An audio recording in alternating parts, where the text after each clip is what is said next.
Bienvenue sur Dear Talent, le rendez-vous qui t'aide à décrocher la carrière que tu mérites. Si tu veux une carrière au plus proche de tes valeurs, que tu souhaites te réinventer, apprendre en continu et dépasser les idées préconçues, ce podcast va vite devenir ton meilleur allié. Alors abonne-toi.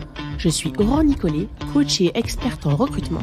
Chaque semaine, je partage sans compter des astuces concrètes et des méthodes actionnables afin de faire grandir ta carrière et avoir celle que tu mérites. À tout de suite et bon épisode. Cela prend 7 secondes à un recruteur pour décider s'ils vont lire votre CV de manière détaillée ou pas. Vous avez donc 7 secondes pour les convaincre. Une fois qu'il va plus loin dans la lecture de votre CV, cela lui prend 40 secondes en moyenne pour décider s'il vous propose une entrevue. Et pour cela, il doit trouver rapidement ce qu'il cherche dans votre CV. Les recruteurs lisent en moyenne des centaines de CV par jour. Ils n'ont donc pas le temps de s'attarder sur chaque CV.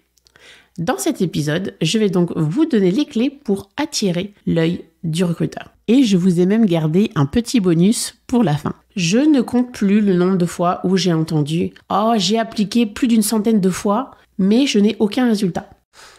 Alors qu'est-ce que c'est ? C'est généralement quand on applique à tout plein de postes différents qui n'ont pas forcément de rapport les uns avec les autres et qu'on ne lit pas forcément les affichages de postes et parfois même qu'on ne sait pas vraiment ce que l'on souhaite faire. Quand on est recruteur, on sait très bien que 90-95% des CV que l'on reçoit ne correspondent pas du tout au profil recherché sur l'affichage de poste. Alors, si on parle de 95% de 30 CV, c'est gérable, mais certaines entreprises vont recevoir des milliers de CV par poste, et auquel cas, ce n'est pas gérable du tout. Donc, quand on travaille dans le recrutement, évidemment, on le sait, mais je sais que quand on est candidat, cela prend du temps et de l'énergie de postuler et cela peut être vite démotivant. Dans cet épisode, je vous propose donc de passer moins de temps à postuler, mais de mieux le faire. Alors, le premier point qui pour moi est absolument indispensable, c'est d'adapter son CV à chaque candidature. Quelque chose qui est tout de même souvent oublié, c'est que le CV, c'est un outil de vente. C'est comme du packaging. Vous vous présentez de manière écrite. Si vous allez demain faire vos courses, vous n'aurez pas le même packaging pour une bouteille d'eau et une bouteille de soda. Eh bien, pour le CV, c'est pareil. On n'applique pas avec le même CV pour différents postes. C'est là où vous allez vendre vos compétences et vous allez démontrer à l'entreprise que vous avez les compétences recherchées. Mon conseil ? Appliquez à un maximum de 3 postes par jour, mais de manière personnalisée. Alors là, certains doivent se dire, elle est bien gentille, mais où est-ce que je vais trouver toutes ces informations, d'accord, qui doivent être différentes pour chaque CV que je dois envoyer ? Eh bien, je vais vous le dire, tout est dans l'affichage de poste. Je répète, tout est dans l'affichage de poste. Alors, comment lire un affichage de poste ? Ils sont généralement structurés de la même manière. C'est-à-dire que vous allez d'abord avoir un premier paragraphe où l'entreprise va dire un petit peu ce qu'elle fait, quelles sont ses valeurs et sa mission. Ensuite, vous allez avoir un résumé, je dirais, des responsabilités qui seront occupées par la personne à ce poste. Et ensuite, vous avez la partie qualification où l'entreprise va mettre les compétences qui sont indispensables pour le poste. Vous l'aurez deviné, celles qui nous intéressent, ce sont les 2 dernières sections. Celles concernant les responsabilités du poste, ainsi que les compétences ou les qualifications demandées. Grâce à ça, vous pourrez mettre de l'avant les responsabilités qui sont similaires au poste qui sont affichés et que vous avez déjà occupé. Et ensuite, vous pourrez mettre de l'avant les qualifications spécifiques demandées par le poste. Quand on parle de compétences, on entend les compétences techniques, les compétences comportementales. Des fois, ça peut être un diplôme bien particulier, dépendamment du type de métier. Cela veut donc dire que tout ce qui est recherché en termes d'expérience, de formation et de compétences, tout est listé dans l'affichage de poste. Vous avez juste à les lire et voir celles que vous avez déjà développées ou acquises et les mettre en avant sur votre CV. Alors s'il y a des recruteurs ou des managers qui m'écoutent, il est très important de mettre uniquement les compétences indispensables dans les affichages de poste. Pourquoi ?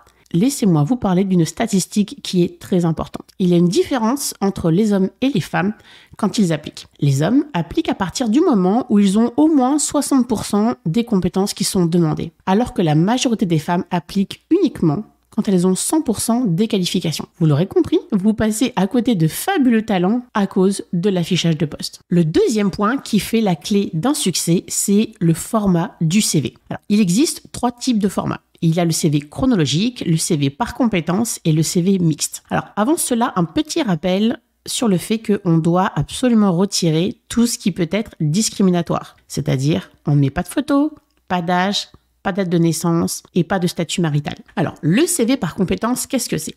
C'est le type de CV où on présente finalement dès le début un espèce de melting pot de toutes les compétences qu'on a acquis durant son expérience et on met tout en bas juste quelques petites lignes finalement pour mettre le nom du poste et les dates du poste. Le principal problème avec ce type de format, c'est que on ne sait pas à quel moment vous avez utilisé ces compétences. Et surtout, cela ne retrace absolument pas vos accomplissements. Vous l'aurez deviné, c'est un format de CV qui ne fonctionne pas vraiment et je le déconseille. Ensuite, vous avez le CV chronologique.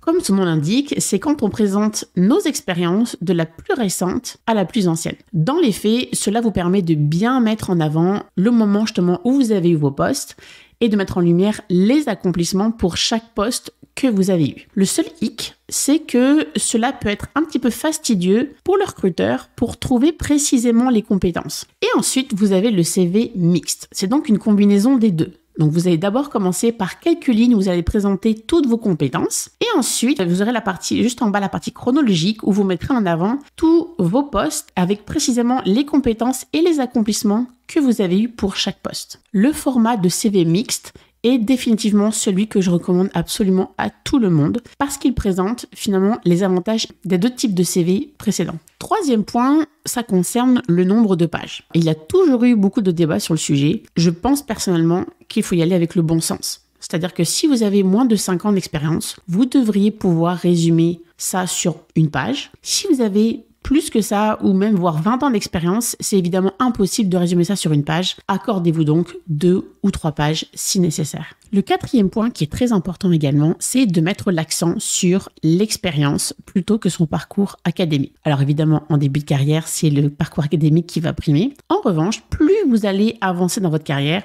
et plus il faudra mettre l'accent sur les accomplissements professionnels que vous avez apportés et avec des données chiffrées. Et donc, répondre aux questions suivantes. Qu'avez-vous apporté à chaque poste que vous avez eu? Mettez peut-être en avant le volume de responsabilité que vous avez eu, la qualité également. Si vous n'êtes pas sûr de quel chiffre mettre en avant ou si vous n'êtes pas sûr de comment mesurer vos expériences précédentes, n'hésitez pas à me contacter sur LinkedIn, ça me fera plaisir de vous aider. Le point numéro 5, vous vous en doutez, c'est la qualité avant la quantité. Cela ne sert à rien d'appliquer à 100 postes si vous ne lisez pas les affichages de postes et si vous ne personnalisez pas vos CV en fonction. Faites aussi vos recherches sur l'entreprise et ne perdez pas de temps à postuler sur l'entreprise où éventuellement la culture ou les valeurs ne vous conviendraient pas. Et le dernier point avant notre bonus, c'est de retirer les graphiques sur les CV. Alors ce que j'entends par graphique, c'est par exemple quelqu'un veut mettre en avant leur niveau d'anglais. C'est généralement des petits graphiques allant de 1 étoile à 5 étoiles. Et vont se mettre par exemple un 4 étoiles sur 5. Voici les raisons pour lesquelles il faut les retirer. Déjà, un ATS ne peut pas les lire.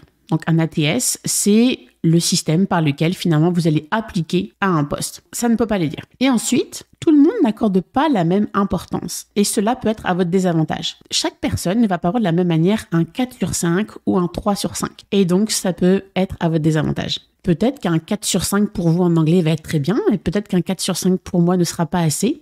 On ne sait pas. Et le bonus de la fin, c'est concernant le profil LinkedIn. Car oui, les profils LinkedIn sont souvent liés à votre CV. Moi-même, un des premiers réflexes que j'ai, c'est quand quelqu'un postule, c'est d'aller voir son profil LinkedIn. Pourquoi ? Parce que le profil LinkedIn, c'est également un CV en ligne. J'aime aller voir les petites recommandations et surtout, j'aime voir si c'est cohérent avec ce qui est écrit dans le CV. Trop souvent, je vois des postes ou des entreprises ou même des dates qui vont être différentes entre le CV et le profil LinkedIn. C'est très important qu'il y ait une cohérence entre votre profil et votre CV. Alors, il est tout de même important de rappeler que le CV en lui-même ne va pas vous obtenir un job. Il faut voir cela un peu comme une clé qui va ouvrir une porte. Et cette porte, c'est celle qui va vous permettre de rencontrer le recruteur et votre futur manager. Pour conclure, on applique à un maximum de 3 postes par jour. On personnalise chaque CV envoyé. Toutes les informations se trouvent dans l'affichage de poste. On privilégie un CV de type mixte. On met l'emphase sur les accomplissements mesurés et on retire les graphiques. Et je peux vous garantir qu'avec tout ça, vous allez décrocher des entretiens d'embauche.